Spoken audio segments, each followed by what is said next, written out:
Chapter 1. The Boy from Cornwall. In a small windswept village in Cornwall, where the rolling hills met the wide-open sky, a young boy stood. His eyes were bright, full of wonder and curiosity, as they gazed far, far into the distance. That boy was Richard Trevithick, a child born into the heart of Cornwall, yet destined to change the world. But who was he before the world knew his name? What forces shaped him, molded him, gave him the fire that would one day power the world? Let us go back to when it all began. The wind howled over the hills, making the long grass bend and dance. Richard stood firm, his boots sinking into the earth, his thoughts racing faster than the wind itself. He loved these hills, the way they stretched out, seemingly endless. But even more, he loved what lay beyond, out of sight, out of reach. For now. His mind burned with questions that no one else seemed to ask. How did the world work? Why did the machines in the mines clank and grind the way they did? And most importantly, how could they be better, faster, more powerful? But Richard wasn't like the other boys. No, while they were busy with games, he was busy watching, learning. The world was full of mysteries, and Richard, with his sharp eyes and restless mind, wanted answers.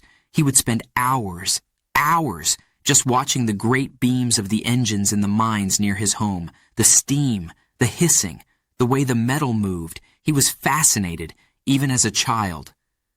One day, he whispered to himself, I'll build something greater than this, something no one has ever seen.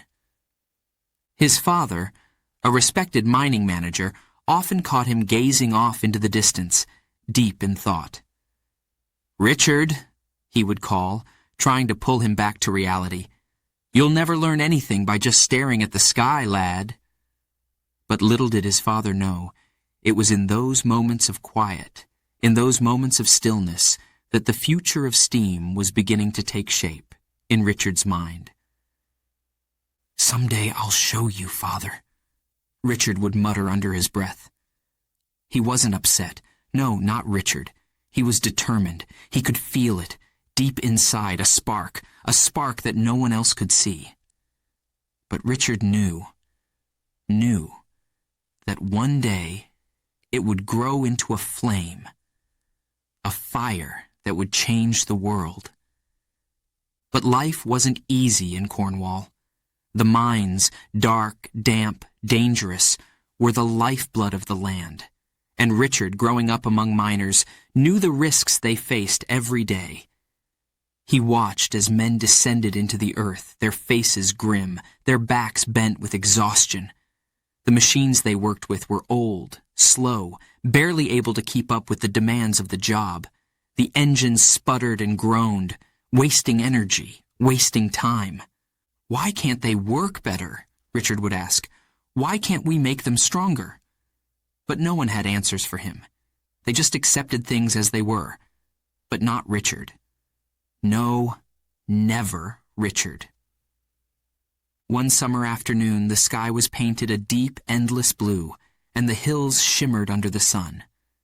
Richard, no more than 12, stood at the edge of one of the mines, watching the steam rise from the engine that powered the pumps below. It was a huge, clumsy machine, creaking and clattering as it moved. Richard's heart beat faster as he watched. His mind raced. He could see it, the way the gears turned, the steam hissed, the pistons pushed, and he could feel the flaws in the design.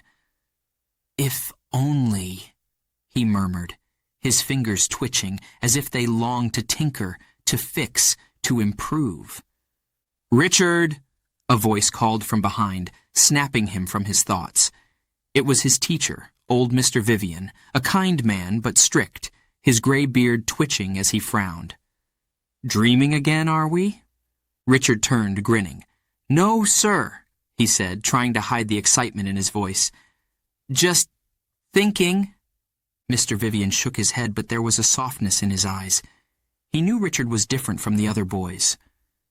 While they stumbled through their lessons, Richard excelled, especially in mathematics.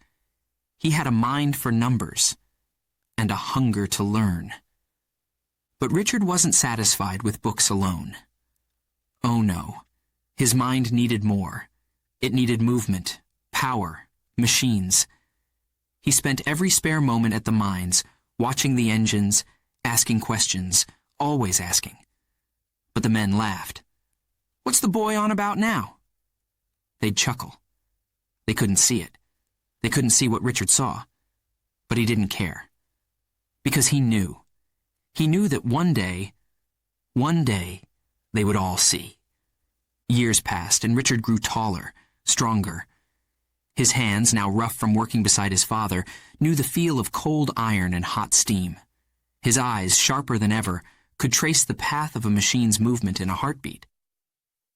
But still, the questions burned inside him. Why did they always do things the same way? Why not try something new? Why not push beyond what everyone believed was possible? One evening, Richard sat by the fire, the flames crackling softly as they cast long shadows on the walls. His father sat across from him, sipping his tea, while Richard stared into the flames, lost in thought. Suddenly his father spoke. "You've got something on your mind, boy. Out with it." Richard hesitated for a moment, then blurted, "I think the engines in the mines, they could be better, faster, if we used higher pressure steam." "Higher pressure?" his father interrupted, his voice sharp. "That's dangerous, Richard. You know that. Those engines could explode." "But what if they didn't?" Richard leaned forward, his eyes wide, his voice full of passion. "What if we could control it, make it safer? Think of how much more power we could get. Think of what we could do with it." His father stared at him, the firelight flickering in his eyes. For a long moment, there was silence. Then, finally, he spoke. "You've got the mind of a dreamer, Richard." He sighed, shaking his head. "But maybe that's what the world needs."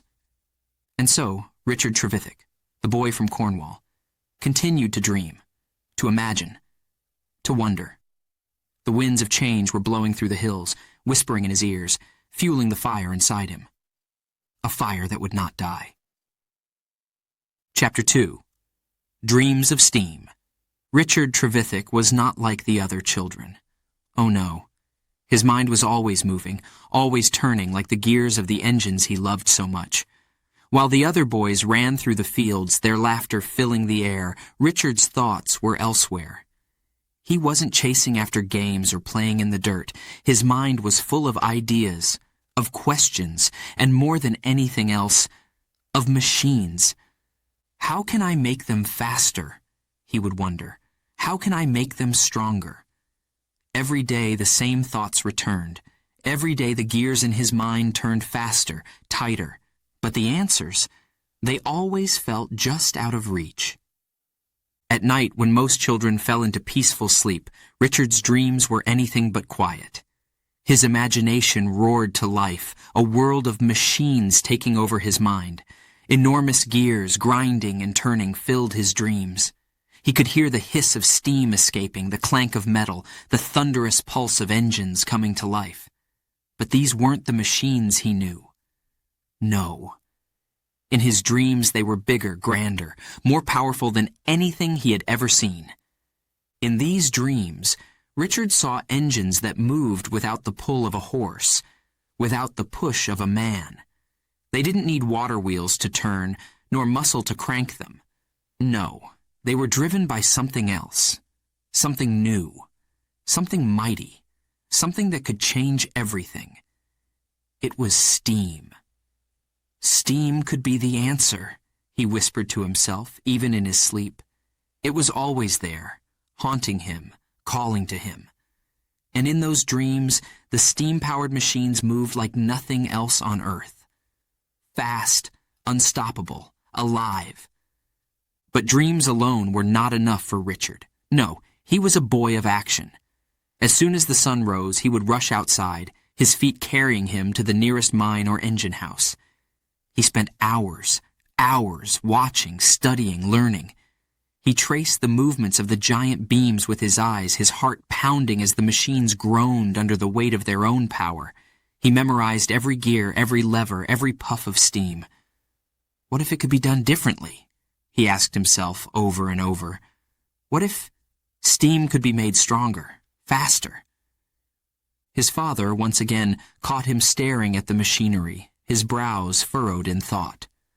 "Richard, lad," he said with a sigh, "you'll never stop dreaming, will you?" But Richard only smiled. "No, father," he replied, his voice soft but determined. "I can't." And he truly couldn't. Every moment his eyes were open, he was consumed by the need to know more, to understand more. Why steam?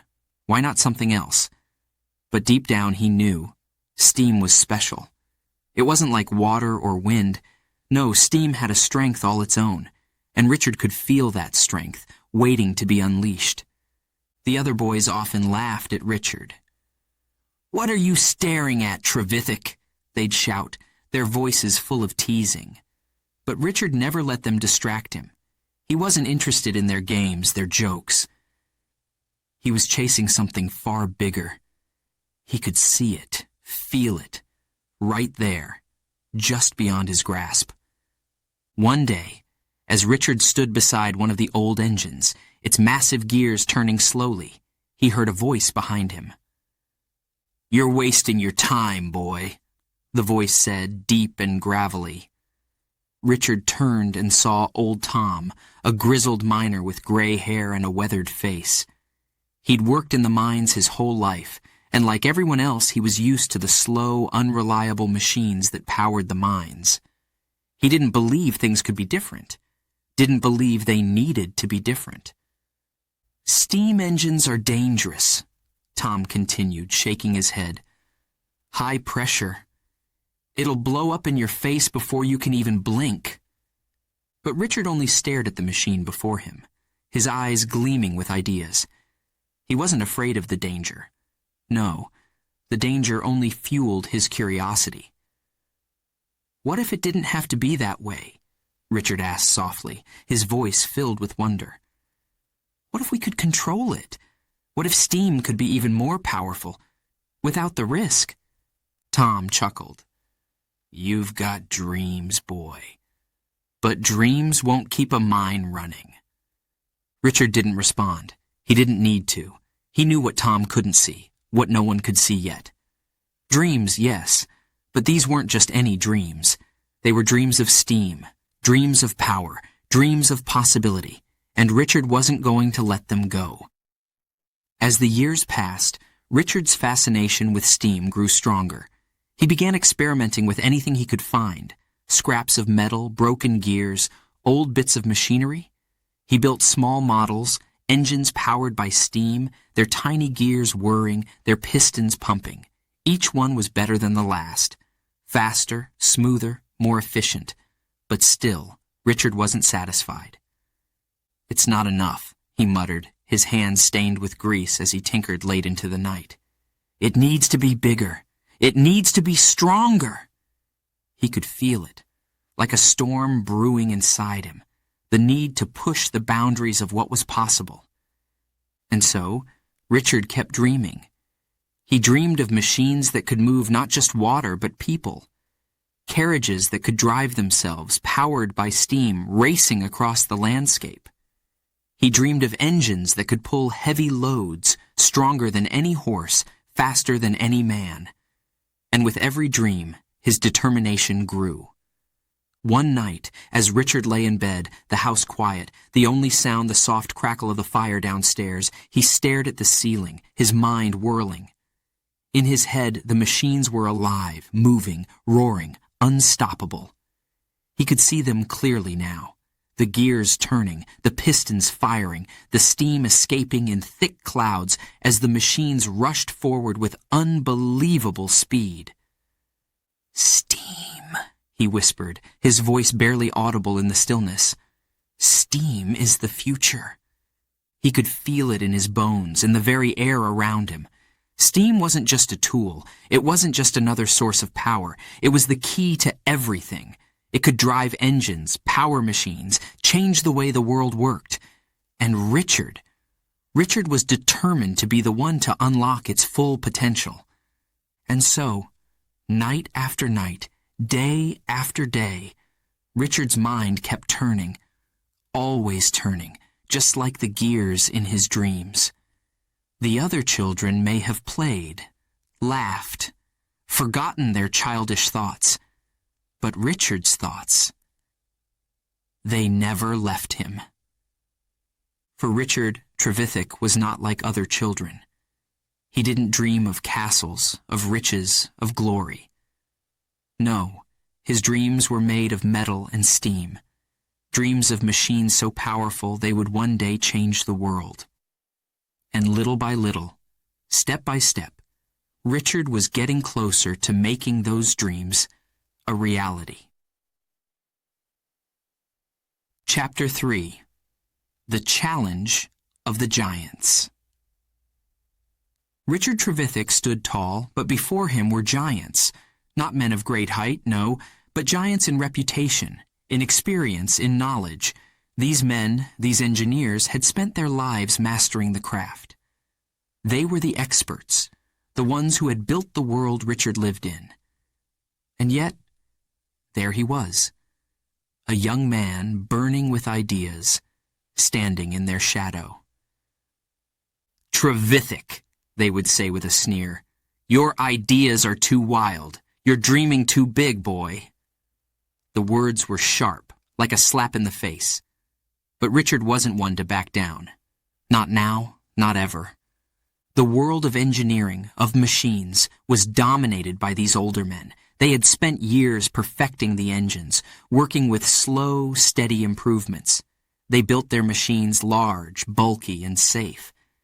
To them, Richard's ideas were impossible, dangerous, ridiculous. They laughed when he spoke of using higher pressure steam. They rolled their eyes when he talked about machines that could move faster, work harder. "It'll never work," one of the engineers scoffed during a meeting. His voice was thick with mockery as he looked Richard up and down. "You'll blow yourself up before you build anything useful." The others chuckled, nodding in agreement. They were the giants, untouchable, unshakable, their opinions final. And Richard? He was the upstart, the one who dared to challenge everything they believed. He was young, far too young in their eyes to be taken seriously. But Richard didn't flinch. No, something burned inside him, a fire that no amount of mocking could put out. He could see the flaws in their thinking, feel the limitations of their machines. They were afraid to take risks, to push the boundaries. But Richard wasn't afraid. He had faced danger before. He had stood at the edge of disaster, staring down at the steam engines that groaned and creaked under their own weight. He knew the potential of steam. He knew that these giants, with all their experience, were blind to what was truly possible. "I'll show them," Richard muttered under his breath, his fists clenched at his sides. "I'll show them all." He spent every waking moment working on his designs, pushing the limits of what anyone thought could be done. While the older engineers clung to their safe, traditional engines, Richard was busy building something new, something bold. He wasn't afraid to get his hands dirty, wasn't afraid of failure. He welcomed the challenge. He needed the challenge. One evening, after another day of being dismissed by the older men, Richard sat alone in his workshop. The air was thick with the smell of oil and metal, and the faint hissing of steam filled the room. In front of him sat the small, high-pressure engine he had been working on for months. It was unlike anything the other engineers had seen. Smaller, more compact, but more powerful than any of the clumsy, low-pressure machines they clung to so desperately. "This will work," Richard whispered. his eyes shining with determination. He could feel it, deep in his bones. This was the future. But the world didn't see it. Yet. Suddenly, the door to the workshop creaked open, and in walked one of the older engineers. His name was Mr. Bull, a man known for his strict, unbending views on steam engines. He looked around the workshop, his eyes settling on the small engine before him. His lips curled into a smile, a cruel, mocking smile. "What's this, then, Trevithick?" he said, his voice dripping with sarcasm. "Another one of your little experiments? You should know by now that high-pressure steam is a fool's errand. Dangerous. Deadly. It'll never work." Richard stood up straight, his heart pounding. He could feel the weight of Mr. Bull's gaze, feel the judgment hanging in the air like a thick cloud. But instead of backing down, he stepped forward, his voice steady, filled with conviction. "It will work," Richard said, his eyes locking with Mr. Bull's. "And when it does, it'll change everything." Mr. Bull laughed, shaking his head. "You're a stubborn one, Trevithick, I'll give you that." He turned to leave, but before stepping out, he added, "When your little engine explodes, don't say I didn't warn you." Richard was left standing in the quiet of his workshop, but the words didn't scare him. In fact, they did the opposite. They fueled his fire. Every time someone told him it couldn't be done, it only made him more determined to prove them wrong.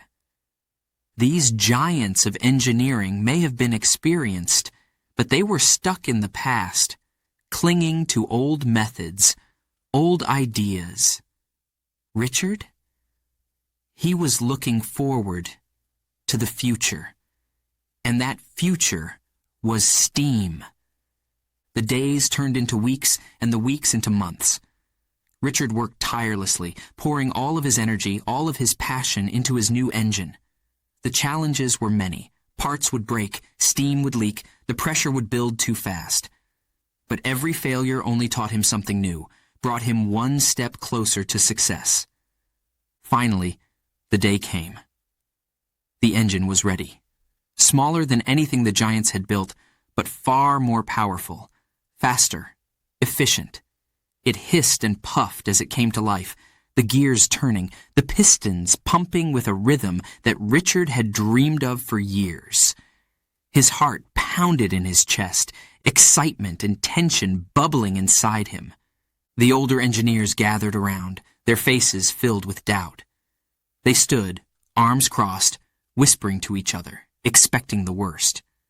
To them, this was just another failed experiment, another foolish idea from the young man who didn't know his place.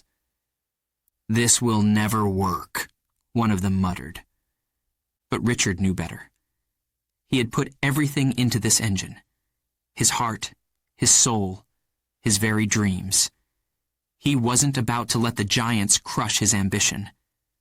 With a deep breath, Richard stepped forward and released the steam valve. The engine roared to life, the pistons firing with a force that shook the ground beneath their feet. The crowd of engineers gasped, their eyes wide with disbelief. This wasn't like the engines they were used to. No, this was something new, something powerful, something that defied everything they thought they knew. "Impossible," someone whispered. But it wasn't impossible. Richard had done it. He had faced the giants, and won. As the engine powered on, Richard stood tall, a smile playing at the corner of his lips. The shadows of the giants no longer loomed over him. He had proven them wrong. He had shown them all. His dreams of steam were no longer just dreams. They were reality. And this was only the beginning. Chapter 4. Tales of the Copper Mines, Deep Beneath the Earth. In the cold, dark tunnels of Cornwall, where shadows danced on stone walls, young Richard Trevithick found himself drawn into a world of fire and metal. The copper mine stretched far below the surface, a labyrinth of tunnels and shafts, filled with the smell of earth and sweat. The ground beneath his feet trembled as heavy machinery groaned and clanked in the distance. Richard was just a boy, but even then the sounds of the mines called to him. The roar of the furnaces, the hiss of steam, the clang of metal being struck and shaped. It was like music to his ears. But this was no place for a child. It was a place of danger, of heat, of hard, unrelenting work. And yet Richard couldn't stay away. He had seen the miners, their faces blackened with soot, their hands thick with calluses, toiling day and night to extract the precious copper from the earth. He had seen the great hulking machines they relied on, engines powered by steam, struggling to keep the pumps moving, the air clear, the water drained. These machines were the lifeblood of the mines, and Richard knew it. One evening, as the last rays of sunlight vanished from the horizon, Richard found himself once again at the entrance to the mine. His father had warned him to stay away, warned him that the mines were no place for a young boy. But Richard, he was never one to listen, not when there was something to learn, something to see, something to understand. He crept down into the tunnels, his heart racing with excitement. The air was thick and heavy, and the walls seemed to close in around him as he descended deeper into the earth. The flickering light of the torches cast eerie shadows on the walls, making the dark seem alive. And then he heard it. The roar of the furnace, the sound of metal clanging, echoing through the tunnels like thunder. Richard's pulse quickened. He followed the sound deeper and deeper until he reached the heart of the mine. Before him stood a massive furnace, glowing red-hot, the flames licking the sides as molten copper flowed like liquid fire. The heat was overwhelming, almost unbearable. But Richard didn't step back. No. He moved closer, his eyes wide with awe. He watched as the workers poured the molten metal into molds, their faces grim, their movements quick and practiced. "This is it," Richard whispered to himself. "This is where machines are born, where power begins." But the mines were more than just a place of wonder for Richard. They were a place of testing, a place that would push him to his limits. The machines here were old, creaking, barely able to keep up with the demands of the mine. They sputtered and groaned, often breaking down under the strain. And when they did, the miners cursed them, cursed the men who built them. If only they worked better, Richard thought as he watched the men struggle to repair the broken engines. If only they were stronger, faster. He could see the flaws in their design, the inefficiency in their movement. And he knew, even then, that something had to change. One day, as Richard watched a group of men try to fix a broken pump deep in the mine, he couldn't hold back any longer. He stepped forward, his young voice cutting through the noise of clanging metal. "What if you used a smaller piston?" he said, his voice firm despite his age. The men looked up, surprised to see the boy standing there, his eyes shining with ideas. "A smaller piston?" one of the men scoffed. "What does a lad like you know about engines?" But Richard wasn't deterred. He had spent hours watching, learning, thinking. He knew the machines as well as any man in that mine. "It would move faster," Richard continued, his words steady. "It would create more pressure and pump the water quicker." The men exchanged glances, unsure whether to laugh or take the boy seriously. But one of the older miners, a man named John, stepped forward, wiping the sweat from his brow. "Let him speak," he said, his voice gravelly but kind. "What's the harm in listening?" Richard explained his idea, his hands moving as he spoke, his excitement spilling over. He talked about how the engine could be made more efficient, how it could handle the pressure better if they made just a few small changes. John listened, nodding slowly. "Maybe the boy's onto something," he muttered, turning to the other men. "Let's give it a try." They did. And when the pump roared to life once more, faster and smoother than before, the men couldn't believe their eyes. Richard stood back, a small smile tugging at the corners of his lips. He had done it. He had shown them that change was possible. But this was only the beginning. The mines would teach him much more in the years to come. As the months passed, Richard continued to spend time in the copper mines, learning from the machines and from the men who worked them. He watched as the metal was shaped and forged, as the engines roared and sputtered, as the furnace blazed with life. But it wasn't just the machines that fascinated him. It was the people, the miners, with their rough hands and hard faces, who trusted their lives to these machines every day. Richard knew that their work was dangerous, that their lives depended on the engines working properly, and that knowledge, it weighed on him. It drove him. He wasn't just tinkering for the sake of invention, no. Richard was driven by something deeper, a desire to help, to improve, to make the world safer, better. One evening after a long day in the mines, Richard sat by the fire with his father. The warmth of the flames a welcome relief from the cold, damp tunnels. His father sipped his tea, watching the flames dance. "You've been spending a lot of time in the mines, Richard," his father said, his voice calm but curious. "What are you learning down there?" Richard looked into the fire, his mind filled with images of molten copper, clanging metal, and roaring steam. "I'm learning how things work," he said softly, "and how they can be better." His father raised an eyebrow, a small smile playing on his lips. "Better, huh?" Richard nodded, his voice growing stronger. "I want to build machines that are faster, stronger, machines that won't break down, machines that will keep the miners safe." His eyes flickered with determination as he spoke, the firelight reflecting in them. The copper mines had taught him much, yes, but they had also tested him, pushed him to think harder, to work harder. And now, as Richard stared into the fire, he knew one thing for certain: the future of machines, of steam, of power, was in his hands. The mines had given him the tools. Now, it was time to use them. And Richard Trevithick was ready.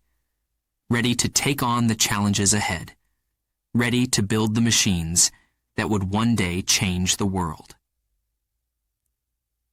Chapter 5.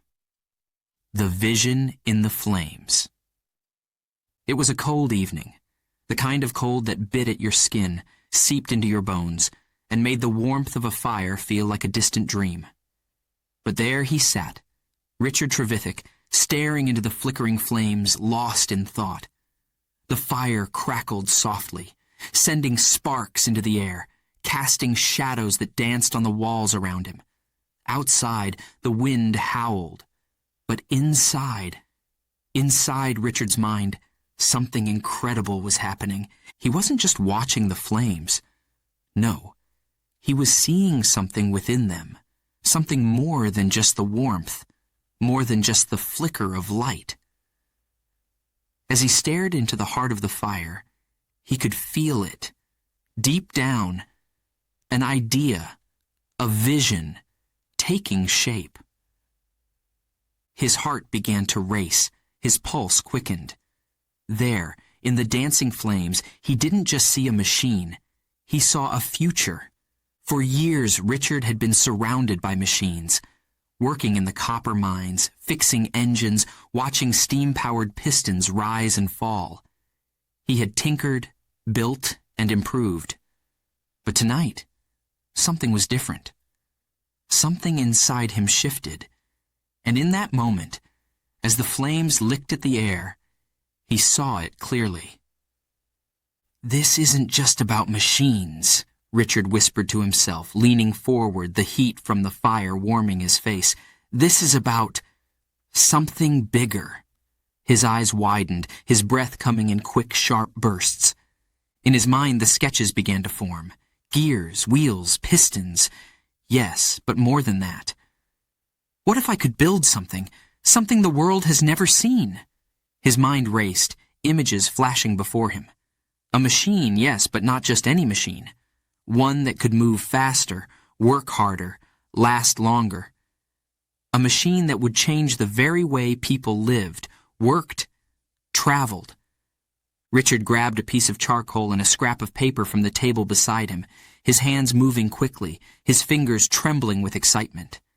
He began to sketch, the lines coming fast and urgent, as if the vision might slip away if he didn't capture it quickly enough. His heart pounded in his chest, the room around him fading into the background as he focused on the shapes forming on the page. The flames crackled louder now, as if urging him on, as if they too knew the importance of this moment. The machine in his mind, it was unlike anything he had ever built. The gears were larger, the pressure higher, the steam more powerful.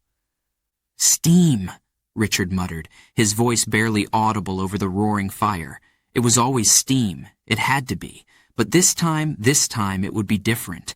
He wasn't thinking about small improvements, wasn't just trying to make the current engines work better. No, this was something entirely new. He could see it so clearly now. A steam-powered engine that didn't just stay in one place, an engine that moved, faster than a horse, stronger than any cart. It could carry people, goods, it could travel. The world had never seen anything like it. But Richard, he was going to build it. As he sketched, Richard's mind raced with the possibilities. If I can harness the full power of steam, he thought, if I can make it safe, then this engine could do more than just power pumps or lift loads. It could take us anywhere. The vision burned brightly in his mind, as hot as the fire before him. He saw roads stretching out into the distance, and on those roads, not horses, not carriages, but engines powered by steam, roaring down the path, moving faster than anyone had ever imagined.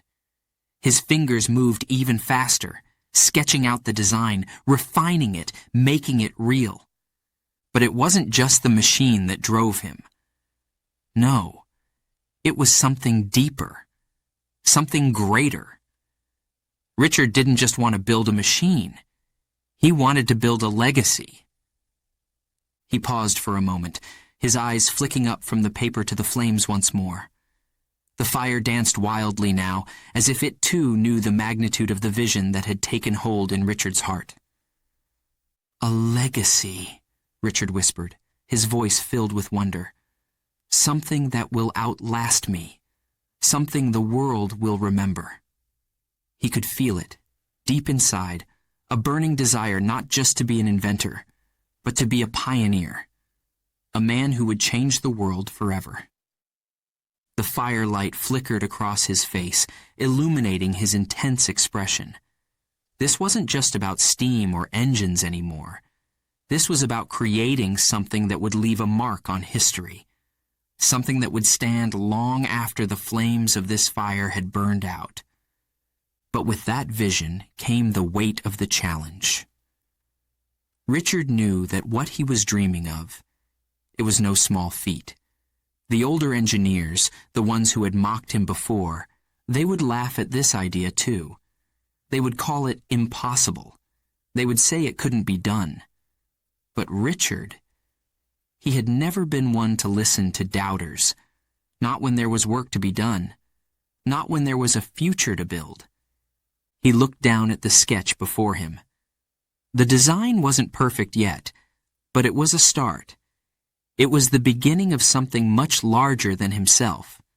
His hand hovered over the page for a moment, and then, with a determined swipe of the charcoal, he drew one final line, bold, confident. The machine was there, on paper, and soon Soon, it would be in the world. As the fire crackled low, burning down to embers, Richard leaned back in his chair, his heart still racing. The vision in the flames had become something real, something he could hold in his hands, something he could build. He could feel it in every fiber of his being. He was on the edge of greatness. The future was calling to him, and Richard Trevithick was ready to answer. But he knew, as he stared at the glowing embers, that this journey wouldn't be easy. There would be challenges, there would be failures. But none of that mattered now, because in that moment, as the fire flickered and dimmed, Richard Trevithick knew one thing for certain. He wasn't just building a machine. He was building a legacy, one that would change the world forever. Chapter 6. The First Steps of a Pioneer. In a world where the horse was king, where the clatter of hooves echoed across cobblestone streets and the strength of beasts carried men and goods alike, Richard Trevithick dared to dream of something greater, something faster, something the world had never seen before. It was bold, it was dangerous, and it was brilliant. Richard's mind had always been alive with ideas, buzzing with possibilities, but now he had a vision that could not be ignored. The future wasn't in the hooves of horses. It wasn't in the slow, cumbersome machines of the past. No, the future lay in something much more powerful, something that could move mountains. The future was steam, but not just any steam. High-pressure steam. It was risky, yes, dangerous even. But Richard knew, deep in his bones, that it was the key to unlocking a whole new world of invention. He had already faced the doubters, the engineers who called him a dreamer, a fool. But Richard? He wasn't afraid of risk. He wasn't afraid of pushing the limits. He was a pioneer. And pioneers don't follow paths. They create them. Richard's early experiments with high-pressure steam were intense. The air in his workshop often filled with the hiss of escaping steam, the clank of metal, the hum of pistons working faster than anyone had ever thought possible. His heart would pound as he stood beside his creations, hands covered in soot, eyes locked on the gauges that measured the pressure. He knew one wrong move could spell disaster. But Richard thrived in that tension. Every moment was a step closer to something incredible, something that could change everything. He could feel it, deep inside. This was the future. One day, as he stood beside one of his early steam engines, the pressure building, Richard felt the weight of what he was attempting.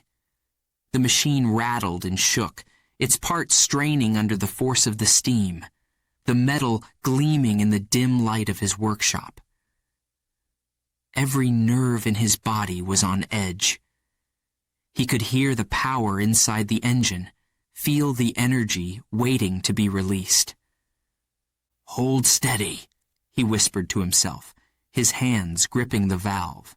The engine hissed and groaned, the pressure gauge rising higher, higher than any machine had ever dared before. Suddenly there was a sharp bang.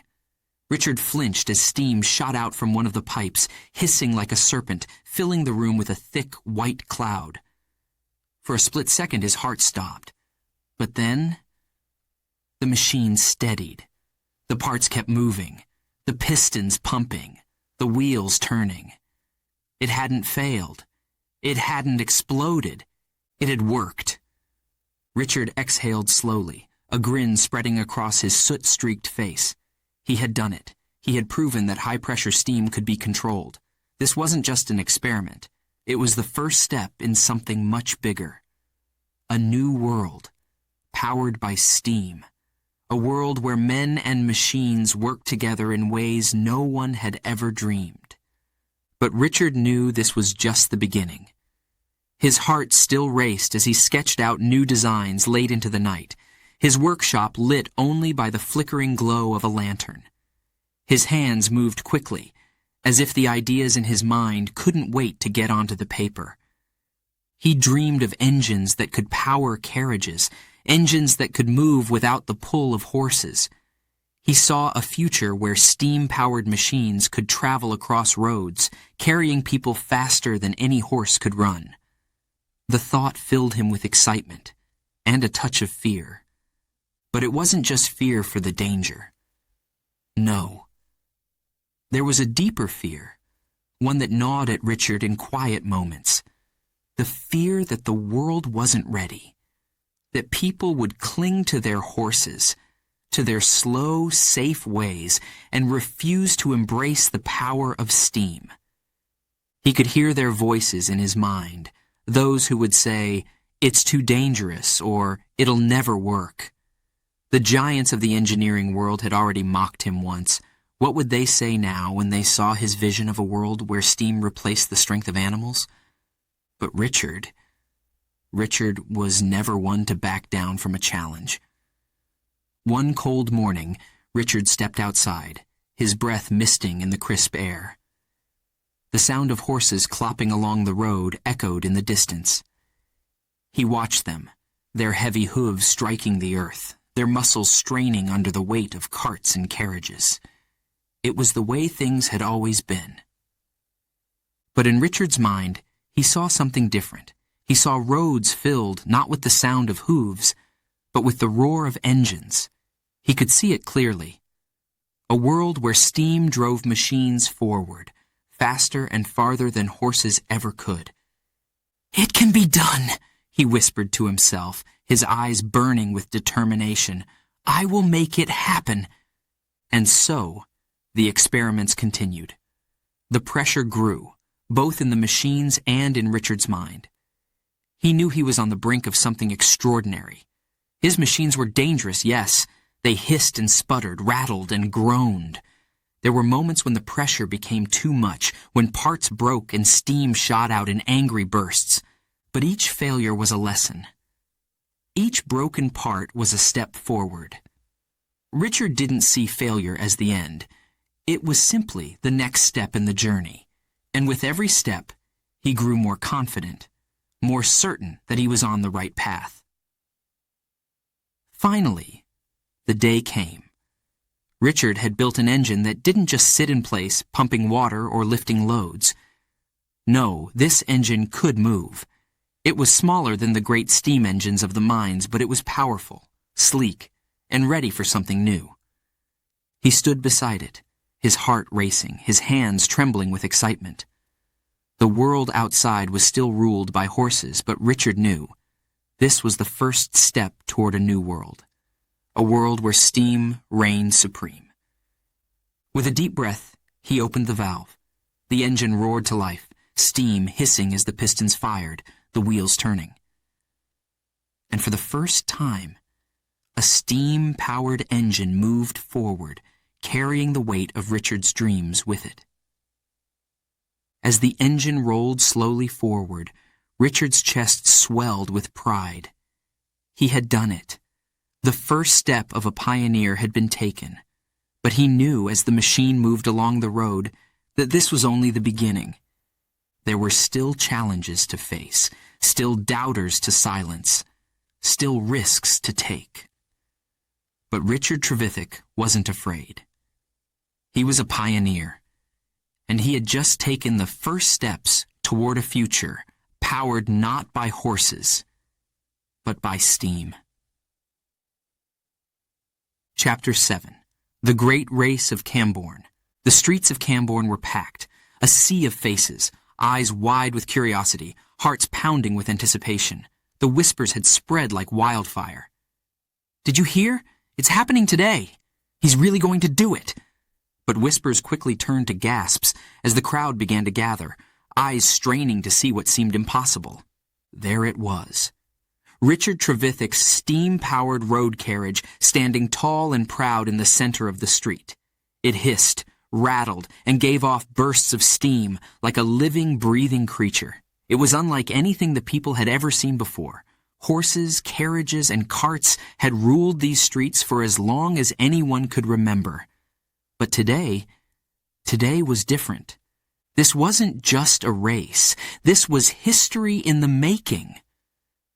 Richard stood by his machine, his heart racing, his hands shaking with excitement and nerves. He had worked for months, years for this moment. All the failures, the broken parts, the doubters, it all led to this. His steam-powered road carriage gleamed in the sunlight, the metal catching the light like a beacon of the future. But Richard knew. This wasn't just about the machine. This was about proving to the world that steam could move us faster, farther, with more power than anyone had ever imagined. He took a deep breath, trying to steady himself. The crowd pressed in closer, their eyes fixed on the machine. Some looked amazed, others skeptical. But one thing was clear. Everyone was watching. The race was simple, in theory. The steam-powered road carriage would travel up Cambourne's steep streets, a feat no machine had ever attempted. Horses struggled on those inclines, their hooves slipping on the cobblestones. Could Richard's machine, a machine powered by nothing but steam, make it to the top? The crowd wasn't so sure. They whispered amongst themselves. "It'll never work," one man muttered. "It's too heavy. It'll just stall out halfway up." Another scoffed, shaking his head. "Machines can't replace horses, never." But Richard wasn't listening. He couldn't afford to. His mind was fixed on the task ahead, on the machine beside him that he had built with his own hands, with his own vision. He knew what it was capable of. He had seen it work, seen the power of steam in action. Now, it was time to show everyone else. With a quick nod, Richard climbed aboard the road carriage. The crowd went silent, the tension in the air thick enough to touch. Richard's heart pounded in his chest, the sound of his pulse loud in his ears. He reached for the valve, his hands trembling ever so slightly. "This is it," he whispered to himself. "This is what we've been waiting for." He opened the valve. For a moment, nothing happened. The crowd held its breath. But then, there was a sudden hiss. Steam burst from the pipes, the engine roared to life, and the whole carriage rattled and shook as the pistons began to fire. The machine moved forward, slowly at first, but then faster. The wheels turned. The carriage rattled along the cobblestone street, picking up speed. The sound of the steam engine was deafening, a deep, rhythmic thrum that echoed through the narrow streets. The crowd gasped, stepping back in shock as the steam carriage surged ahead. Richard's heart leaped. It was working. The power of steam was driving the machine forward faster than anyone could have imagined. The wheels clattered over the stones. The engine hissed and puffed, and the road carriage climbed steadily, the steep hill looming ahead. But Richard didn't look back. He kept his eyes fixed forward, his hands steady on the controls. The heat of the engine was intense, the steam swirling around him in thick clouds, but he didn't flinch.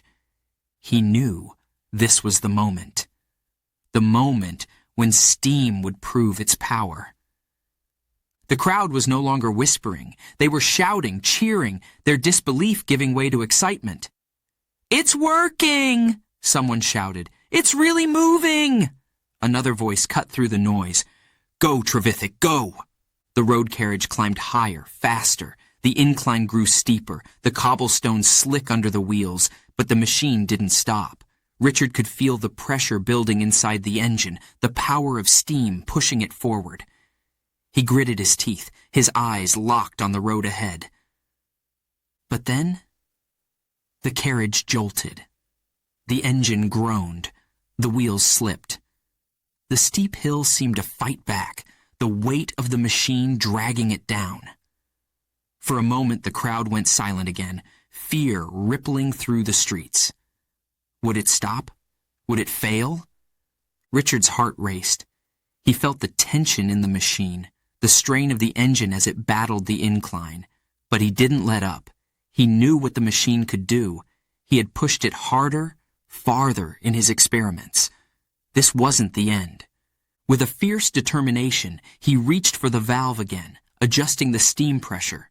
The engine roared louder, the pistons fired with even more force. The carriage surged forward once more, faster this time, the wheels gripping the cobblestones as it climbed higher and higher. The crowd erupted into cheers. "It's going! It's going!" they shouted, their voices filled with disbelief and awe. Richard's hands shook, his chest tight with adrenaline, but he didn't waver. The carriage sped up the hill faster than any horse could have pulled it. The engine rattled and groaned, but it didn't stop. The steam hissed and puffed, filling the air with a thick white cloud, as the road carriage climbed higher, higher, until finally it reached the top. The crowd erupted into wild applause, their cheers echoing through the streets of Cambourne. Richard pulled the valve, slowing the engine to a stop, his heart pounding with triumph. He had done it. He had shown them all. This wasn't just a race. This was the future. Steam wasn't just a force to be reckoned with. It was the force that would change the world. As Richard climbed down from the carriage, the crowd surged forward, their faces full of excitement, disbelief, and awe. They had witnessed something no one thought was possible. Horses had ruled the streets for centuries. But today, they had seen a glimpse of what could be. Richard wiped the sweat and soot from his brow, a grin spreading across his face. The road ahead was long, and there were still many challenges to face. But today, in the streets of Cambourne, he had taken a great step forward. This was just the beginning. Chapter 8. Breaking the Chains of Tradition. "It can't be done," they said. "It's impossible." The words echoed in Richard Trevithick's ears over and over again. Every time he stood before a group of engineers, every time he presented his bold new ideas, he was met with the same response. Doubt. Resistance. The chains of tradition, heavy and unyielding, wrapped tightly around the minds of those who couldn't see the future he envisioned. But Richard? He refused to be bound by those chains. He knew, deep in his heart, that what others called impossible was only impossible for those too afraid to try, and Richard was no stranger to risk. His ideas were wild, bold, far ahead of their time, but that was exactly why he had to push forward. In the smoky halls of engineering meetings, older men who had built their careers on slow, steady improvements to existing machines, looked at Richard as if he were mad. "High-pressure steam?" they scoffed. "You'll blow yourself to pieces." They clung to their low-pressure engines, their slow-moving pistons, their safe, predictable designs. But Richard? He dreamed of more. He dreamed of engines that would roar to life, machines that would move faster than anyone had ever dared to imagine. One day, after presenting his latest design for a more powerful engine, one of the senior engineers stood up, his face red with anger. "Trevithick," he barked, "you've gone too far this time. These engines of yours are a danger to everyone around them. It's reckless, irresponsible, and it simply can't be done." The room fell silent. All eyes were on Richard. He could feel the weight of their judgment, the disbelief hanging thick in the air like smoke. But Richard didn't flinch. He never flinched in the face of doubt. He stood tall, his voice calm but filled with fire. "What you call impossible," he said, locking eyes with the man, "I call progress." The room buzzed with murmurs, but Richard didn't stop. "Yes, there are risks. Yes, we're pushing boundaries. But that's how we move forward.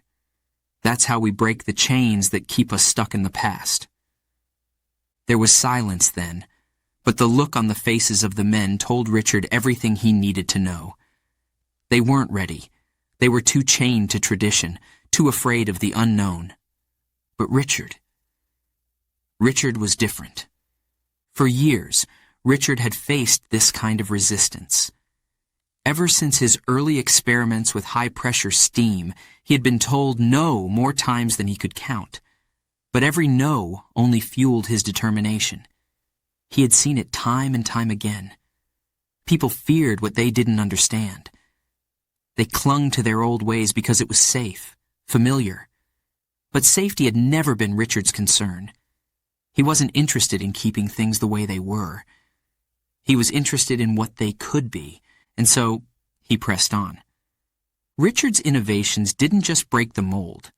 They shattered it. He refused to be satisfied with small improvements, with making things just a little bit better. No, he wanted to revolutionize the entire industry. His engines were faster, more powerful, more daring than anything anyone had ever seen.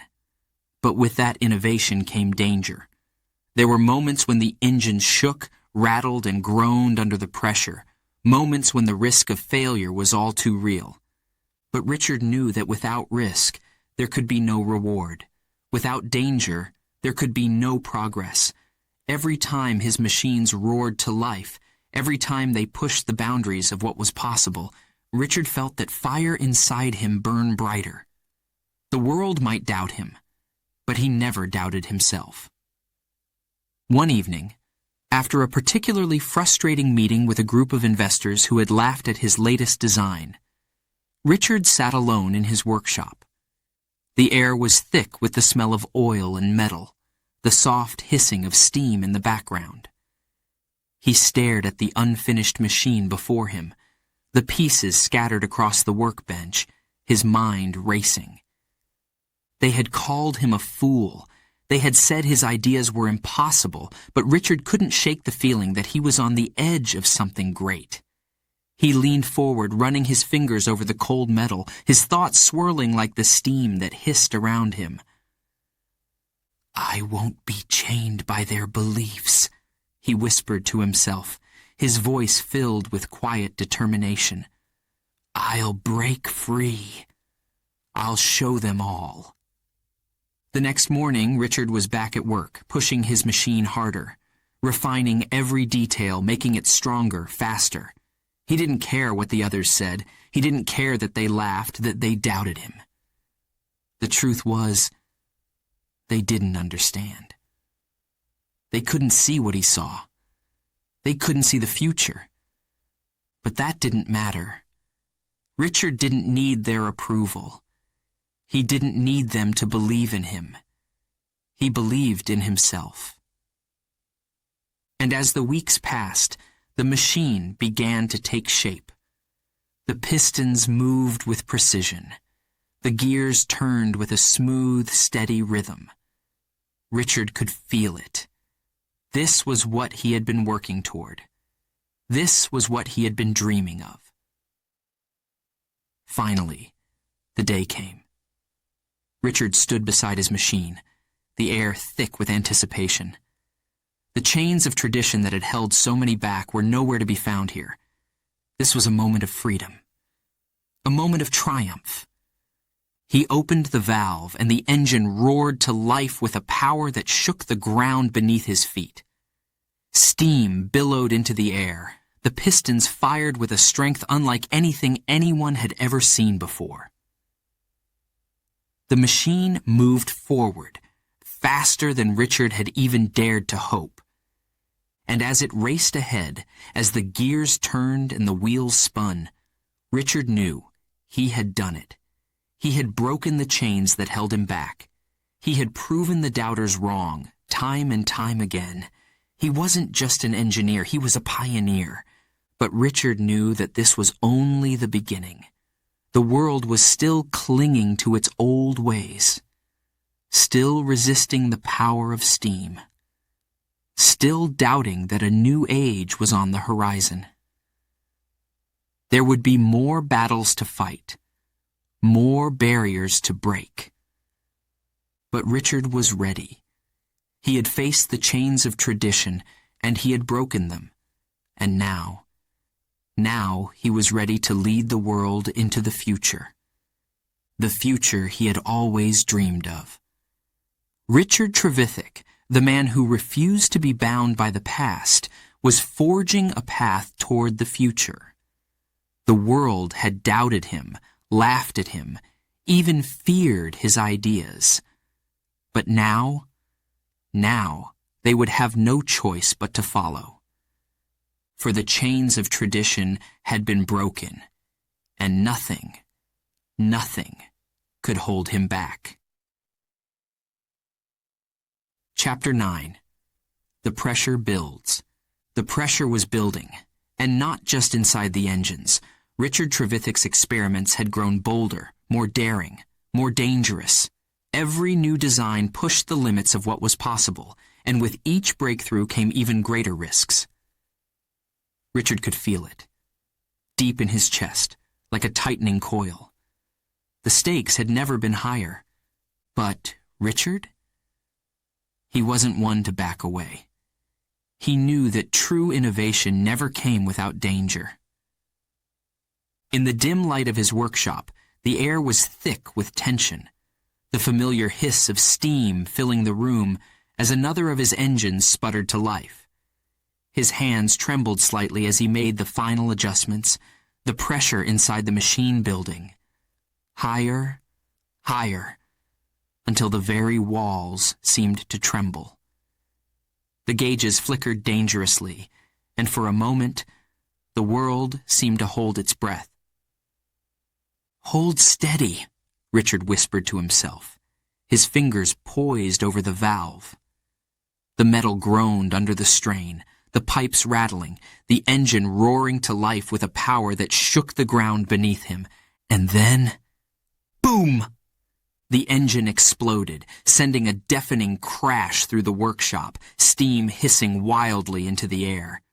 Richard stumbled backward, his heart pounding in his chest, his ears ringing from the blast. Shards of metal scattered across the floor, the remains of yet another failed experiment. Outside, the critics laughed. "Trevithick's at it again," they sneered. "He'll blow himself to pieces before he ever builds anything that works." The whispers spread quickly, their laughter ringing through the streets like a cruel echo. To them, Richard was a fool, an overambitious inventor whose dreams would end in disaster. But Richard didn't hear their laughter. He didn't care. He stood in the middle of his wrecked workshop, his chest still heaving from the blast, and instead of fear, instead of doubt, he felt determination. He wiped the sweat and soot from his brow, his eyes narrowing as he gazed at the twisted remains of his machine. Yes, the engine had exploded. Yes, the pressure had been too much. But that didn't mean he was wrong. It didn't mean he should stop. Quite the opposite. "I'm close," he muttered under his breath, his heart still racing. "I'm so close." The pressure was building in more ways than one. Richard's financial backers were growing nervous. They had invested in his dream, believed in his vision, but after each explosion, after each failed attempt, their patience wore thinner. "How much longer, Trevithick?" they would ask, their voices tinged with frustration. "How many more of these accidents before you get it right?" But Richard couldn't give them a clear answer. He knew the risks were enormous. Steam engines, after all, were volatile, unpredictable at best. And high-pressure steam? That was even more dangerous. He had heard the stories. Other inventors who had lost everything when their machines exploded, who had walked away from the brink of success, terrified of what might happen next. But Richard wasn't like them. He wasn't afraid. He had faced these dangers before, and he had survived. He knew the risks, yes, but he also knew he was on the edge of something great. As the weeks passed, the pressure continued to build. Richard threw himself into his work, staying up late into the night, sketching new designs, building new machines. He could feel the weight of expectation pressing down on him. The laughter of his critics, the impatience of his backers, the ever-present risk of another explosion. But through it all, he remained focused. In those quiet, dark moments, when the world was asleep and the only sound was the hiss of steam in his workshop, Richard would close his eyes and imagine it.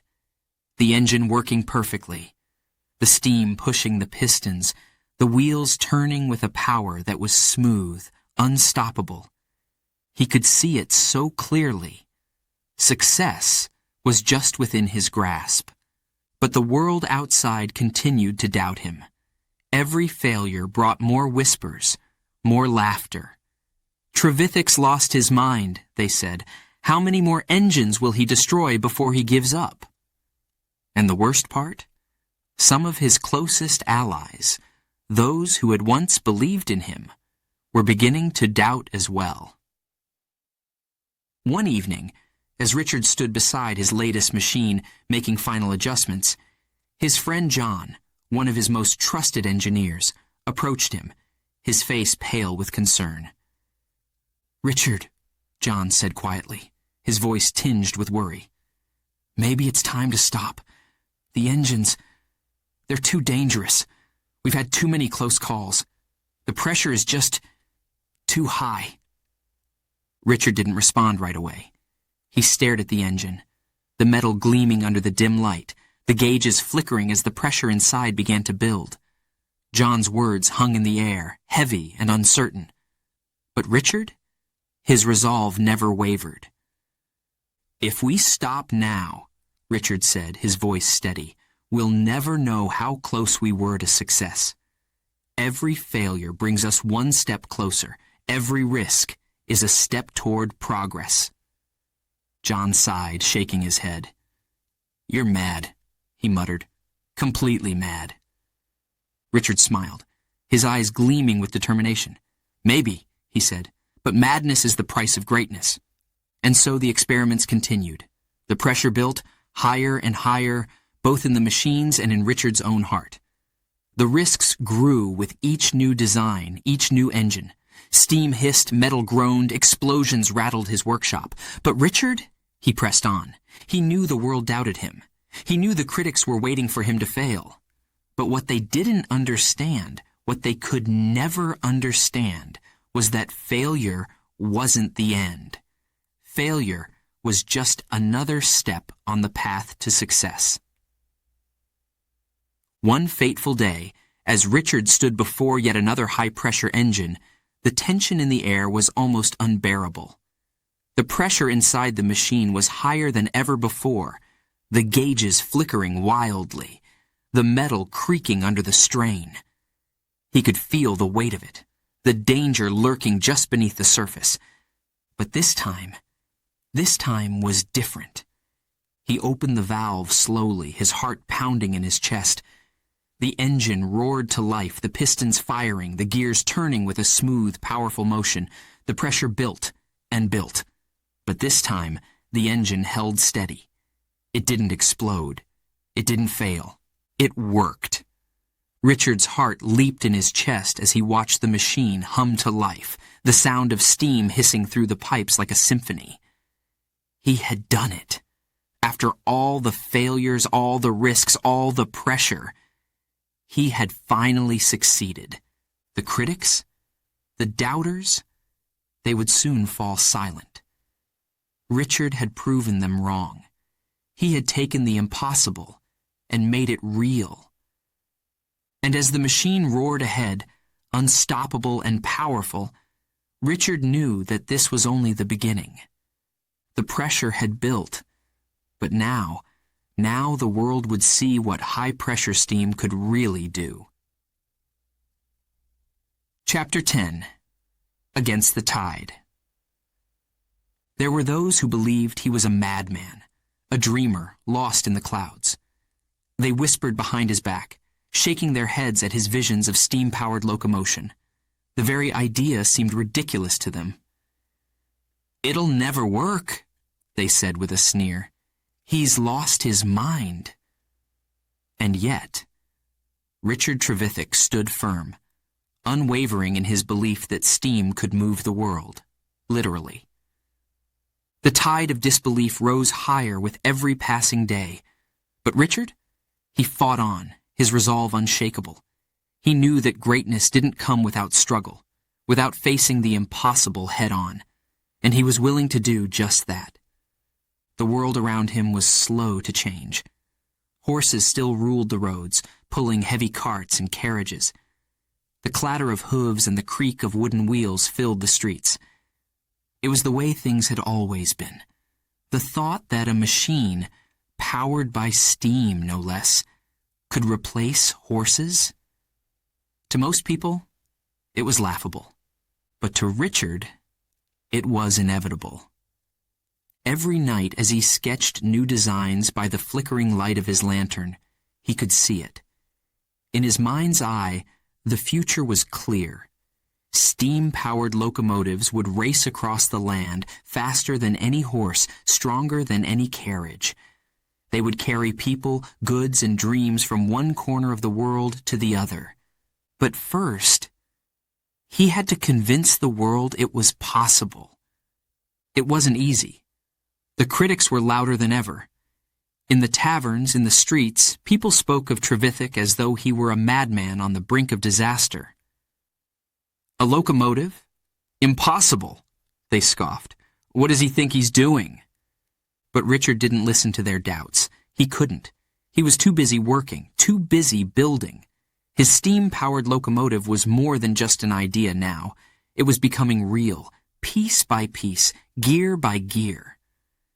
The engine hummed with life, the pistons pumping, the wheels beginning to turn. And with every clank of metal, Richard's dream inched closer to reality. Still, the doubt weighed heavy on him. He wasn't immune to the whispers, the sideways glances, the mocking laughter that followed him wherever he went. Even some of the people closest to him began to question his sanity. "Richard," they would say, their voices soft with concern, "maybe it's time to stop. You've proven enough. You've done so much already. Why keep pushing?" But Richard only shook his head. He couldn't stop. Not now. Not when he was so close. "I haven't proven anything yet," he would reply, his voice low but firm. "Not until this locomotive moves. Not until it carries people. And changes everything." One cold morning, as Richard stood in his workshop, watching the steam rise from his locomotive, he felt the full weight of the tide against him. The engine rattled and hissed, the pressure building, but the world outside remained unmoved. The voices of disbelief seemed louder than ever, like a crashing wave threatening to drown him. "What if they're right?" a small voice whispered in the back of his mind. "What if this can't be done? What if you've wasted all this time?" For a moment, just a moment, doubt crept in. It hung in the air, thick and heavy like the steam that billowed from his machine. The weight of it pressed down on him, making his chest tighten. He could feel the tide pulling at him, dragging him down, pulling him away from the dream he had fought so hard to build. But then he looked at the locomotive, the gleaming metal, the moving pistons, the wheels ready to turn. He felt the heat of the steam, the power inside the machine. And in that moment, Richard's resolve hardened once again. "They're wrong," he whispered to himself, his voice filled with quiet determination. "They've always been wrong." Richard tightened his grip on the controls, his fingers steady, his heart pounding in his chest. The locomotive was ready. The world wasn't, but the locomotive was. And that was all that mattered. He opened the valve, releasing the steam into the engine.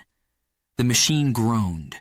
The wheels began to turn, slowly at first, then faster. The locomotive moved. Outside in the streets of Cambourne, people stopped in their tracks. Their whispers turned to gasps as they saw the unbelievable. Trevithick's steam-powered locomotive, hissing and rattling, was moving, really moving.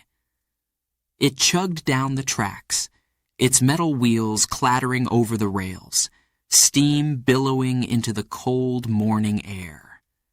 The critics, the doubters, They could hardly believe their eyes. "It's moving!" someone shouted, their voice filled with shock.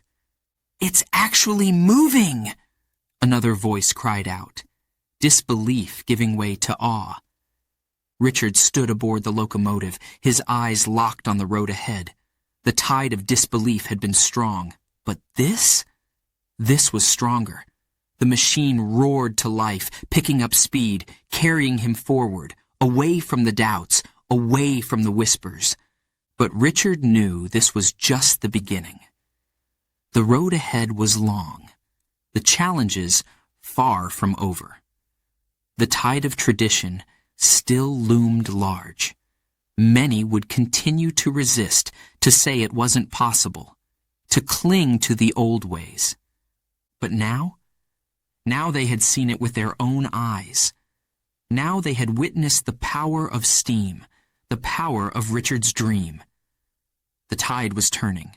Slowly, yes, but turning nonetheless. As the locomotive rumbled down the tracks, Richard felt the weight lift from his shoulders. The doubts, the disbelief, they were still there, but they no longer held him down. He had proven that steam-powered locomotion was possible. He had shown the world that progress couldn't be stopped, no matter how strong the tide of resistance. The wind whipped through his hair, the steam hissing in the air around him, the sound of the locomotive's wheels clattering against the rails like a symphony of progress. And Richard? He smiled. He had fought against the tide, and he had won. But this was only the beginning. As the locomotive sped forward, carrying with it the weight of Richard's unshakable resolve, one thing was clear. The tide of disbelief had met its match. The world would never be the same again. Richard Trevithick, the man they had once called mad, had proven that his vision, his dream, wasn't just possible. It was unstoppable. Chapter 11. A Flame That Would Not Die. Even as failure knocked at his door, even as his fortunes dwindled to almost nothing, Richard Trevithick's fire refused to die. His eyes, once bright with the thrill of success, were now shadowed by disappointment. But that fire, that undying flame, still burned deep within him. He had faced rejection, ridicule, financial ruin. And yet, he would not, could not, let go of his dreams. But what does it take to keep going when the world tells you to stop? When failure seems to greet you at every turn? Richard Trevithick knew the answer. He knew it in his bones. The world around him was changing, but not fast enough. His inventions, his daring ideas, were still too far ahead of their time for most to understand. For years, Richard had fought to prove that steam could power the world. He had given everything, his time, his fortune, his very soul, to see his dreams realized. But now the weight of failure pressed down on him like never before. His steam engines had succeeded, yes, but not in the way he had hoped. His locomotives had stirred the public's imagination, but the investors? They had grown tired. The financial backers who had once eagerly supported him now turned away, their faith in Richard slipping with each setback. And the critics? Their voices grew louder. "It's over, Trevithick," they said, their words sharp as knives. "You've tried, and you've failed. Let it go." But Richard couldn't let it go. Every time they told him to stop, to walk away, he felt the fire inside him flare up again.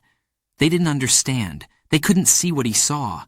Failure was just part of the journey. Every misstep, every engine that sputtered and failed to perform, it wasn't the end.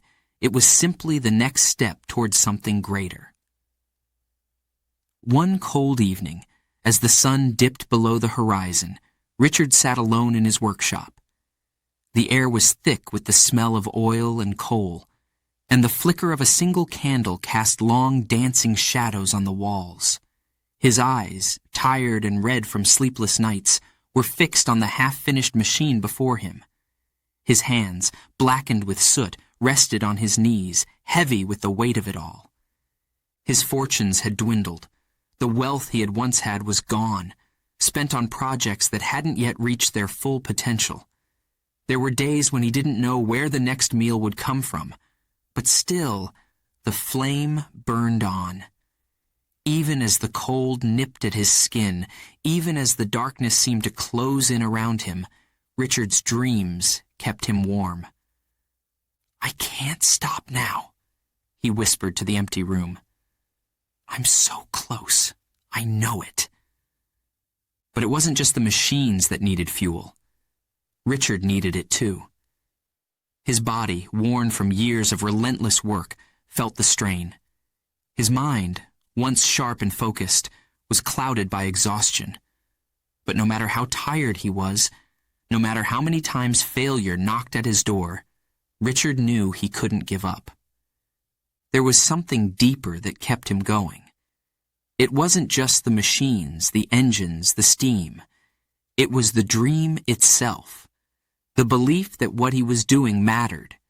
That one day the world would see what he saw, would understand what he had been fighting for all along. But the world's rejection, it stung. The people he had once worked alongside, the friends who had supported him, they were all gone now. One by one, they had given up. They had moved on. "It's time, Richard," they had said, their voices filled with pity. Time to walk away. But Richard couldn't walk away. He wouldn't. Every time he looked at the machines in his workshop, every time he heard the soft hiss of steam, he felt that same spark of excitement he had felt when he was just a boy, staring at the gears in the mines. That spark had never left him. And as long as that spark remained, he would keep going. What does it take to keep going when the world tells you to stop? Richard knew. It takes an unshakable belief in what you're doing. It takes the kind of fire that no amount of failure can extinguish. It takes courage, yes, but more than that, it takes faith. Faith that the dream you hold so dearly is worth fighting for. As the candle flickered beside him, Richard closed his eyes and took a deep breath. The world outside may have turned its back on him, but his dream still lived. And as long as it lived, he would fight for it. The next morning, Richard rose early. The air was crisp, the sun barely peeking over the horizon. His body ached from exhaustion, but his mind was alive with ideas. He threw open the doors to his workshop, letting the light flood in, casting away the shadows of doubt that had lingered the night before. He set to work. The clink of metal rang out in the still air, the hum of machinery filling the room.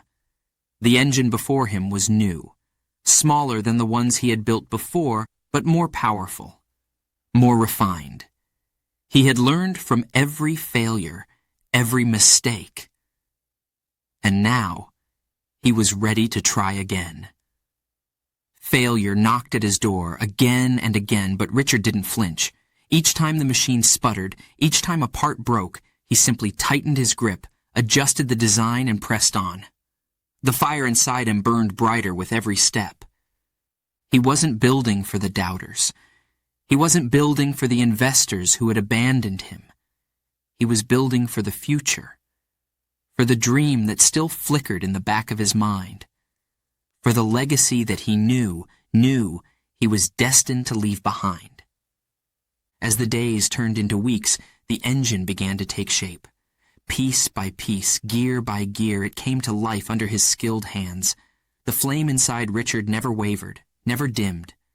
Even as the world told him to stop, even as his fortunes dwindled to almost nothing, he kept going. And finally, one day as he stood before the completed machine, steam hissing softly from its pipes, Richard smiled. He had done it. The fire had carried him through. It had refused to die, even when everything else around him had fallen away. The world may not have been ready for Richard Trevithick, But the flame inside him was not one that could be extinguished by failure, by doubt, or by disbelief. It was a flame that would burn on, lighting the way for the future he had always believed in. Chapter 12. The Legacy of Steam. Richard Trevithick's journey was full of triumphs and heartbreak. From the dizzying heights of innovation to the crushing lows of financial ruin, his life was a whirlwind of success and solitude, of dreams realized and dreams left unfinished.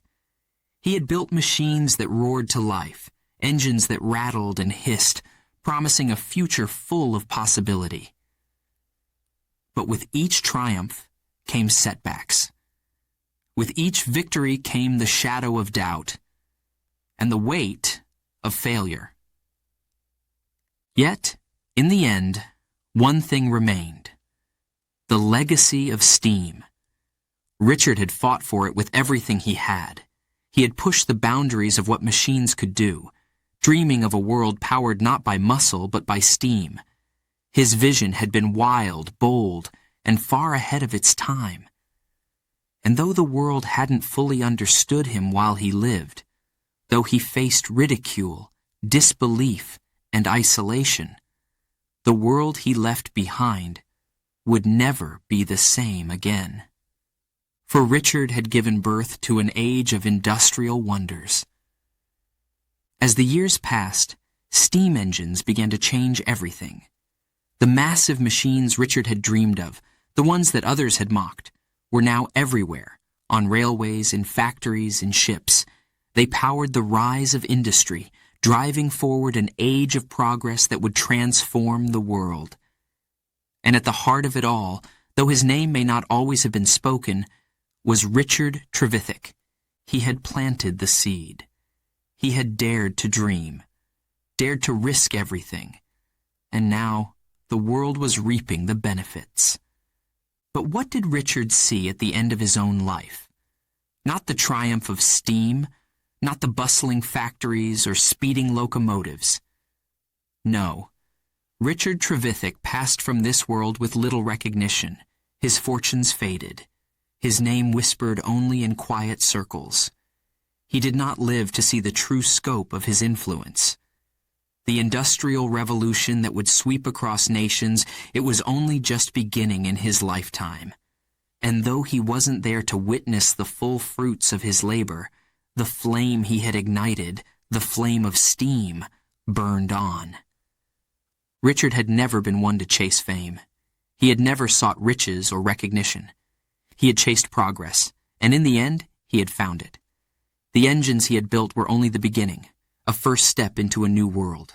The machines that followed, the towering locomotives, the steamships that crossed oceans, were all children of Richard's relentless vision.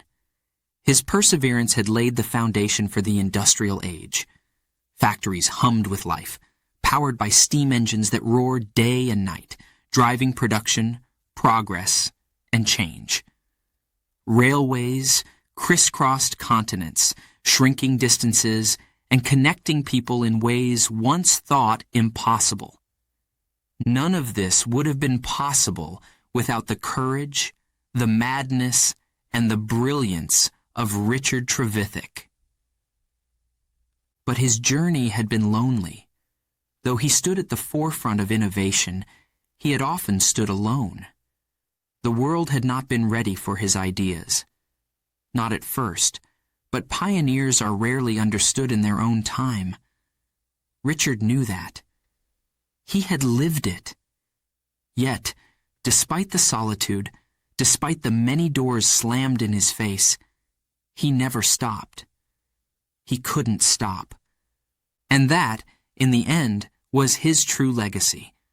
Not just the machines, not just the steam engines that powered the world forward, but the lesson that innovation requires persistence, even in the face of failure.